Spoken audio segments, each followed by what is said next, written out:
என்னாச்சுன்னு தெரியல. இன்னைக்கு சாப்பாடு சரியாக சாப்பிடவே மாட்டேன்ருச்சு. மனசே ரொம்ப கஷ்டமாக இருக்குது. அங்கே போய் கொஞ்ச நேரம் படுக்குது, இங்கே கொஞ்ச நேரம் படுக்குது. எல்லாம் நல்லா சாப்பிட்டா அரை தோசை நல்லா சாப்பிடும், அரை தோசை இவ்வளோண்டு இது சாப்பிடும், தயிர் சாதம் சாப்பிடும். இன்னைக்கு தயிர் சாதம் பண்ணி போட்டோ விட்டு அதை சாப்பிடல, அதுவும் சாப்பிடல, தோசையும் சாப்பிடல. ஒரு மாதிரி சொனங்கே இருக்குது. தோசை சாப்பிட்டா கால் தோசை அப்படிச்சா, நல்லா அரை தோசைக்கிட்ட சாப்பிடும், கால் தோசை தான் சாப்பிட்டுது.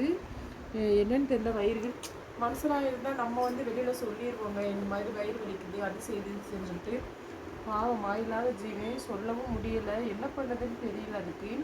ஆனால் நம்ம இங்கெல்லாம் இந்த மாதிரி பண்ணோம் அப்படின்னா அவ்வளோ நல்லா எங்கள் கூட விளையாடும். இப்போ சிரிக்க கூட மாட்டேங்குது, மூஞ்சியே சோகமாக வச்சுருக்குது. பாவம் அது உடம்புக்கு எப்படி இருக்குன்னு தெரியல. எங்கள் வீட்டுக்கார் சொன்னாங்க, இந்த ஒரு 3 நாள் 4 நாளில் குட்டி போட்டுருன்னு சொன்னாங்க. ஒருவேளை அதோட பெயினாக என்னன்னு தெரியல. பூனை இந்த மாதிரி மாசமாக இருக்கிற நேரத்தில் இப்படி இருந்தால் என்ன அர்த்தங்கிறது உங்களுக்கு யாருக்காவது தெரிஞ்சால் சொல்லுங்கள். எனக்கு ஒன்றும் தெரியல, பார்க்கவே ரொம்ப பாவமாக இருக்குது. என்ன பண்ணதுன்னு என்னால் புரிஞ்சுக்கவுமே முடியலை. சாப்பிட மாட்டேங்குது, ஸ்பீடாக நடக்க மாட்டேங்குது, அப்படியே சொன்னீங்க எந்த இடத்துல பார்த்தாலும் அப்படியே பம்மி படுக்க தான் செய்யுது. உங்களுக்கு ஏதாவது தெரிஞ்சால் சொல்லுங்கள் ஃப்ரெண்ட்ஸ். Okay, by.